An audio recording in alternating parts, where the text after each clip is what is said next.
विधि न सके सही मोरे दुलारा, नीच बीचु जननी मिस पारा।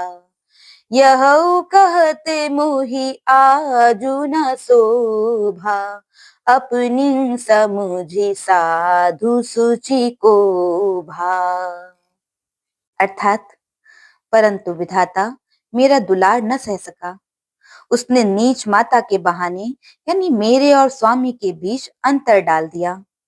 यह भी कहना आज मुझे शोभा नहीं देता, क्योंकि अपनी समझ से कौन साधु और कौन पवित्र हुआ है, यानी जिसको दूसरे साधु और पवित्र माने वही साधु है। मातु मंदी मैं साधु सुचाली, उर अस आनत कोटि कुचाली। फरई की कोदब बाली सुसाली, मुक्ता प्रसव की संबुक काली। अर्थात माता नीच है और मैं सदाचारी और साधु हूँ। ऐसा हृदय में लाना ही करोड़ दुराचारों के समान है। क्या कोंदों की बाली उत्तम धान फल सकती है? क्या काली घोंगी मोती उत्पन्न कर सकती है? सपने दो सकले सुना काहू, मोर अभाग उदधि अब गाहू। बिनु समुझी निज अग परिपाकू, जारिम जाई जननी कही काकू। अर्थात स्वप्न में भी किसी को दोष का लेश भी नहीं है। मेरा अभाग्य ही अथाह समुद्र है।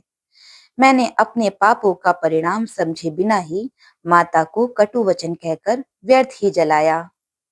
हृदय हेरि हारिं सब ओरा, एक ही भांति भले ही भले मोरा।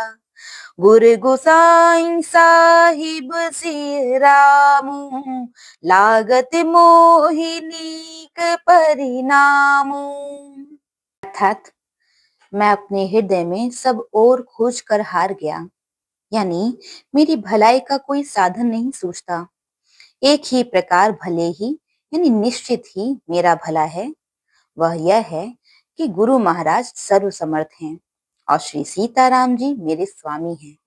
इसी के परिणाम मुझे अच्छा जान पड़ता है। साधु सभा गुर प्रभु निकट, कहूं सुथल सति भाव। प्रेम प्रपंच की झूठ पुर, जानहि मुनि रघुराव। जानहि मुनि रघुराव। अर्थात साधुओं की सभा में गुरुजी और स्वामी के समीप इस पवित्र तीर्थ स्थान में मैं सत्य भाव से कहता हूँ, यह प्रेम है या प्रपंच, झूठ है या सच, इसे सर्वज्ञ मुनि वशिष्ठ जी और अंतर्यामी श्री रघुनाथ जी जानते हैं। बोलो सियावर रामचंद्र जी की जय।